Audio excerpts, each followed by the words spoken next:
La voz de los protagonistas. Contacto telefónico. Con nosotros está el licenciado Juan Antonio García Villa, licenciado en Derecho, licenciado en Economía, político mexicano de experiencia, muchas elecciones vividas, muchas situaciones diversas y bueno, recurrimos precisamente a esta experiencia y a su gran capacidad para analizar el sentido de la impugnación que se está impulsando en aras de aclarar qué fue lo que sucedió el 2 de junio. Licenciado, nos da muchísimo gusto saludarlo. Manuel Cerrato, Marcela Pámanes, atentos a la conversación que estaremos teniendo. Marcela, como siempre, mucho gusto en tener la oportunidad de saludarla a usted y a Manuel Cerrato y a todo el auditorio suyo, que es muy amplio. Gracias, licenciado. Gracias, Buenos días. licenciado. A ver, ¿por qué y para qué una impugnación si los números dan una diferencia tan amplia? Mire, se ha hablado en los últimos días, ayer, hoy, anteayer, de las impugnaciones porque es el momento procesal oportuno de presentarlas, toda vez que ayer a las 8 de la mañana se inició, de acuerdo con la ley, lo que se conoce como la Junta Distrital Computadora, donde se hace una acumulación de los resultados de la elección del domingo en cada una de las 3 elecciones federales, más las locales que simultáneamente se celebraron en todas y cada una de las entidades federativas. ¿Por qué? Pues porque por lo general siempre hay inconsistencias. Alguien dijo por ahí que en todas las elecciones del mundo se da cuando menos el 1% de inconsistencias, que el acta de escrutinio no está bien hecha en su suma de votos, se tergiversaron algunos datos, ese tipo de errores, digamos, que yo en el caso del sistema político o el sistema electoral actual lo encuentro como, pues, no explicable, no, quizá no lo justifique, pero explicable, porque los que reciben la votación en las casillas son los ciudadanos, el vecino que conocemos, porque debe ser un elector de la sección electoral, y no es un profesional de esto. Todos somos susceptibles de incurrir en errores, y por eso se trata de inconsistencias, algunas más graves, otras menos, quizá algunas dolosas, yo no lo creo. En fin, por eso se ha hablado. Pero yo no creo que el principal problema de impugnación esté ahí, sino que es más de fondo y que aparentemente, para muchos o para la gran mayoría pasó inadvertido. La manipulación electoral que tuvo su consecuencia, su conclusión el domingo, pues no fue en las casillas. No hay que atribuirles errores dolosos a quienes recibieron el sufragio. Estuvo en haberse apartado de la legalidad desde antes del inicio del proceso electoral. De acuerdo con la ley, el proceso electoral inicia en la primera semana de septiembre del año anterior a la elección. Así ocurrió formalmente. Pero de hecho, en la práctica, el presidente de la República, todos los días, a la vista de todo el mundo, o al oído de todo el mundo, porque todos los días hábiles está en radio y televisión, fue generando su propio candidato. Lo vimos, esto es contra la ley. Por eso cuando realmente, cuando formalmente empieza el proceso, bueno, la señora Sheinbaum era conocida por más del 80% de los ciudadanos, y la que iba a ser la candidata opositora o la principal oposición, pues era conocida por el 20 y tanto por ciento de la población. Mire, hay un dato muy relevante. De acuerdo con las cifras que ayer dio a conocer, o anteayer el INE, de gastos efectuados en las campañas, pero tienen que hacer semanalmente los candidatos. Habiendo la autoridad electoral establecido un tope de 661 millones de pesos para la campaña presidencial de cada candidato, bueno, increíble, dice Claudia Sheinbaum que ella solo gastó 331 millones, que además no lo creo, pero vamos a suponer que sea una cifra verídica y correcta. Y en cambio, Xochitl Gálvez gastó 505 millones de pesos. ¿Por qué? Pues porque la precampaña de Xochitl se hizo de la señora Claudia Sheinbaum, se hizo desde julio de 2021 hasta antes de septiembre de 2024, de 2023. O sea, es importante conocer este dato. Se hizo al margen de la ley. Alguien dirá, bueno, pero formalmente no rebasó el tope de gastos de campaña. No, pues sí lo rebasó. Yo encuentro por ahí una disposición en la Ley General de Instituciones y Procedimientos Electorales que dice que al momento en que la autoridad electoral efectúe el cómputo de los gastos de campaña, debe incluirse también los que haya realizado con ese propósito antes del inicio formal de las campañas, que es el caso de la señora Sheinbaum. Entonces, la ley dice, la Constitución dice en la parte final de su artículo 41 que los gastos, el tope de gastos de campaña no debe exceder del 5% del monto fijado por la autoridad electoral. De seguro la señora Sheinbaum lo rebasó, porque mucho antes, incluso mucho antes de la precampaña formal, porque la ley contempla también un periodo de precampaña. Bueno, la señora Sheinbaum inundó el país de barras y de espectaculares. Solo con que se sumen esos montos, seguro supera lo que está reportando ahora de 331 millones de pesos. Entonces, sí hay causas de otra índole que, desde mi perspectiva, afectaron de manera grave la competencia electoral equitativa y justa. Uh-huh. Pero, licenciado, déjame preguntarle algo. Pero esto no se pudo porque la queja tiene que ver con actos del pasado, ¿cierto? No se pudo, ¿sí? No se pudo hacer algún tipo de denuncia o algún tipo de queja que quedara de manifiesto antes, en el momento justo en el que se detectaba esto. Sí se hizo, y además estamos en el momento justo, porque la elección no ha sido todavía calificada. Tendrá que ser calificada en los primeros días del próximo mes de septiembre. Tan se hizo que solamente el Consejo General del INE procesó alrededor de 50 denuncias que resolvió como admisibles y para las cuales estableció medidas cautelares dirigidas personalmente al presidente de la República por una conducta excesiva que eliminó la equidad en la contienda electoral. Y el presidente de la República, sintiéndose impune, no les hizo caso. Es más, pues vimos que en la televisión se burlaba de esas disposiciones.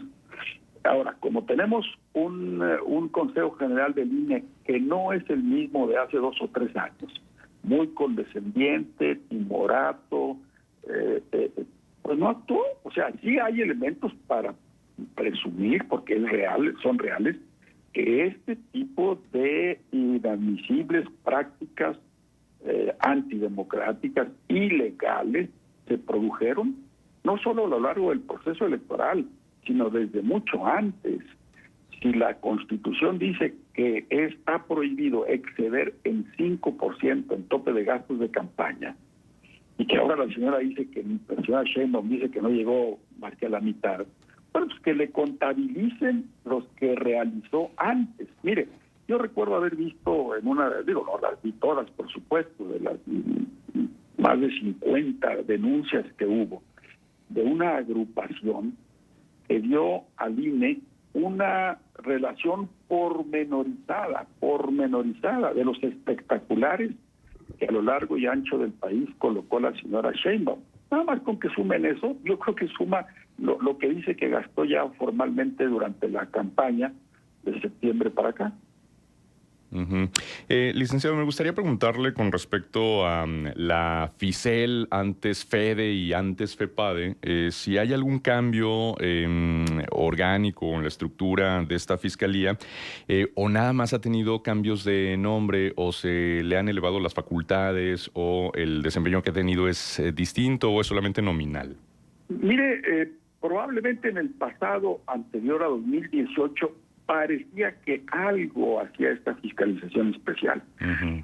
Pero da pena que Ortiz Pinchetti, que fue cuando opositor tan riguroso, tan crítico en esta materia, haya tenido una pasividad absoluta y total, lo cual demuestra que no es conveniente que en este tipo de responsabilidades se coloque a políticos que han tenido militancia partidaria, porque simplemente adoptan una actitud pasiva y el ejercicio de esa función tan importante pues deja de cumplirse.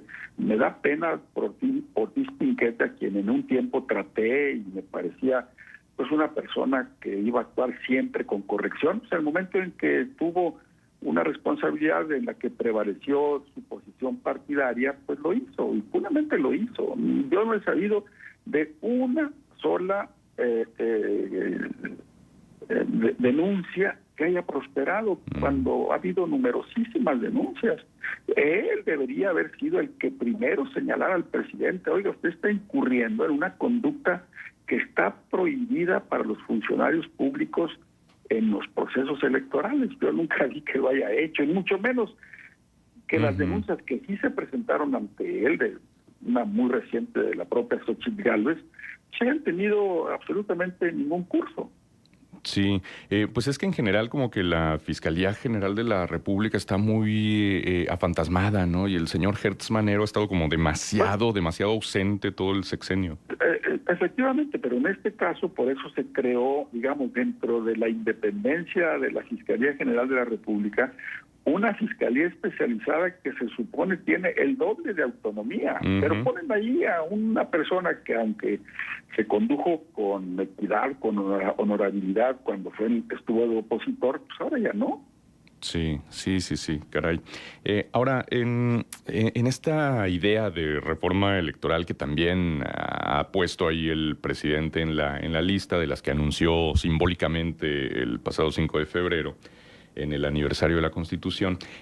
Todo esto que se apunta y que se ha criticado mucho de que la elección de jueces y magistrados sea a través de voto popular, el tema de prácticamente desaparecer los OPLES, ¿cómo repercutiría? Y concretamente la figura de los OPLES, licenciado, ¿cómo más bien debería de fortalecerse en las diferentes entidades? ¿O de plano están quedando mal? ¿O sí serían instituciones sustituibles? ¿O cómo los ve? Mire, cuando se planteó la reforma electoral del 2014, se planteó en 2013, pero se culminó en 2014, la iniciativa inicial iba en el sentido de atribuir toda la función electoral al ámbito nacional. Sí, no digo federal, porque se supone que es un organismo autónomo totalmente del poder político, pero hay que decirlo, el priismo de aquella época se negó a la desaparición de los órganos electorales estatales. Yo lo entiendo porque tenían entonces el control de más de 20 estados de la República, en fin. Sí. Yo creo que lo más conveniente es la unificación de una sola autoridad electoral, pero auténticamente independiente. Entonces, correcto. Desde ese punto de vista, pues es discutible, pero yo creo que es necesaria una sola autoridad. Licenciado, he estado leyendo lo que dicen Alejandro Moreno y Marco Cortés en relación a la impugnación. Y entonces lo que se pretende es que acortar esa distancia tremenda que hay, sobre todo en las elecciones para diputados y para senadores, porque tanto en lo federal como los diputados locales, porque finalmente pues Morena barrió y va a tener una mayoría apabullante. Aunque no sé si legalmente hubiese un recurso para que Morena no tuviera todos estos escaños que la elección le aparentemente le ha dado, y digo aparentemente por la impugnación que existe, y que en algún momento dado pudiera estar el suelo más parejo. ¿Hay algún recurso, hay alguna determinación, alguna ley que diga un partido no puede tener tantos, hay que buscar que las minorías tengan más? ¿Qué hay al respecto? La Constitución establece que ningún partido político puede tener en la Cámara de Diputados, no hay disposición similar para el Senado, no puede tener más de un 8% de sobrerepresentación en la Cámara con respecto a la votación que obtuvo. Ahora la discusión se va a centrar en si la Constitución debe decir que la sobrerepresentación no puede ser del 8% de las coaliciones. Ayer apareció en el Universal y hoy se publica en El Siglo un estupendo artículo de Lorenzo Córdoba, en el que dice que debe interpretarse como una coalición, porque cuando se reformó ese artículo que estableció un tope a la sobrerepresentación, que fue en el remoto año de 1996, en el proceso de reforma en el que yo participé intensamente, porque fui uno de los 2 o 3 representantes del PAN, las coaliciones eran una figura muy diferente a como las coaliciones están hoy configuradas en la legislación electoral. Entonces, esa interpretación formidable que hace Lorenzo Córdoba es la que debería aplicar el INE a la hora de hacer las asignaciones de diputados de representación proporcional y de respetar la propia sala superior en el caso de que alguien se inconforme con respecto a esa distribución. Porque si no hay otra manera, si una coalición va con 3 partidos y cada uno tiene derecho a sobrerepresentarse hasta en 8%, bueno, pues va a resultar, como es ahora el caso, de que va a tener una sobrerepresentación de 24%, lo cual, además de ser injusto, no está de acuerdo con el espíritu de la reforma al artículo 54 de la Constitución que estableció ese tope. Porque recordarán ustedes que en aquella época ni siquiera había forma de diferenciar qué votación recibía cada partido, porque cuando iban en coalición, el elector se encontraba en la boleta un solo emblema de toda la coalición. Entonces, debería considerarse ahora que los partidos, cuando van en coalición, son un solo partido, como lo eran cuando el constituyente permanente, en 1996, estableció ese tope por partidos. Hoy debería interpretarse por coaliciones. Ahora, Ciro Murayama ayer estuvo dándole mucha dinámica el post que puso en X, donde dice, entre otras cosas, es tiempo de responsabilidad democrática. Digo, Ciro Murayama es ex consejero del INE, ¿no? Es tiempo de responsabilidad democrática. 1, el sufragio depositado en las urnas se contó bien, no hay fraude. 2, las inconsistencias son menores, habituales y corregibles. 3, pero el proceso electoral no fue equitativo. Y 4, el riesgo es de la sobrerepresentación. ¿Cuál es su opinión? Coincido, según lo he expuesto en estos minutos, con las 4 proposiciones o afirmaciones que hace Ciro Murayama, que por cierto publicó en un artículo en El Financiero el martes. Estoy de acuerdo. O sea, los errores que se puedan encontrar a la hora del cómputo, que es en el momento procesal en que nos encontramos, no van a ser mayores. Creo que la inmensa mayoría no fueron de mala fe en el caso de encontrarse, que los hay. Le digo que los teóricos de estos asuntos dicen que en el mundo, cuando menos hay 1% de incidencias de este tipo a la hora de procesar los resultados de la elección en cada lugar donde se recibe el voto. O sea, eso es natural. Pero además se puede corregir. Es de hecho lo que seguramente espero esté sucediendo en las juntas computadoras que iniciaron ayer a las 8 de la mañana y que todavía les espera el día de hoy, quizá mañana y tal vez hasta pasado mañana, porque los datos deben estar en el Consejo General del INE a más tardar el domingo. Entonces, tiene razón Murayama. Y además comparte la misma tesis que expone en su artículo de ayer, de hoy en El Siglo, Lorenzo Córdoba, por lo que hace a la sobrerepresentación. Una interpretación literal a la hora de distribuir las 200 diputaciones de representación proporcional o plurinominales, sin considerar una lectura de la Constitución en su artículo 54, donde dice partido, debería decir partido o coalición, porque eso eran en 1996 las coaliciones.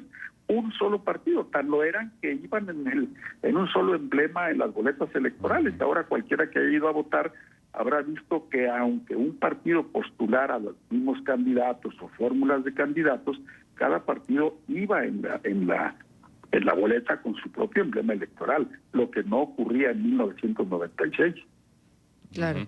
Así es. Ajá. Bueno, y ya para terminar, tenemos un minuto, licenciado. ¿Qué sigue en esta historia? Sigue que la oposición haga una reflexión profunda de lo que ha sucedido.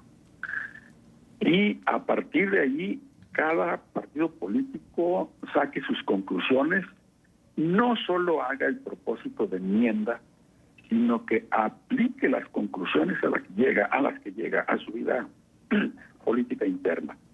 En el caso del PAN, y creo que es el mismo caso del PRI, del PRD, han pasado por alto las lecciones que las últimas elecciones, tanto federales como locales, quizá con un repunte favorable en la elección federal de 2021, y no han sido congruentes con ella. Yo estoy en desacuerdo con quienes dicen que ahora sí los ciudadanos independientes van.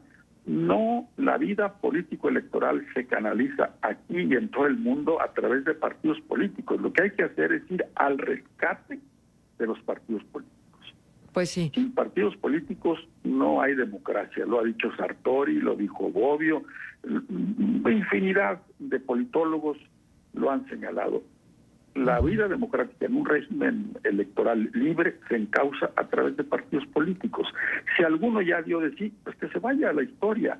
Hay otros que son rescatables. Yo creo que es el caso del PAN. Pues vamos viendo. De manera particular, creo que urge que haya libertad dentro de los partidos políticos, que haya inclusión dentro de los partidos políticos y que los partidos políticos no tengan dueño, porque ese es el gran error. Y los dueños de los partidos políticos son las camarillas que se forman de acuerdo a las posiciones que se ganan en las contiendas electorales. Pero yo creo que de esto vale la pena que hablemos a profundidad, licenciado, y si nos permite, lo haremos con usted. ¿Con quién mejor? No, con mucho gusto, y estoy de acuerdo con usted. Estoy de acuerdo. Y quienes critican desde afuera los partidos porque no se abren, pues son los primeros en que no van a tocar la puerta.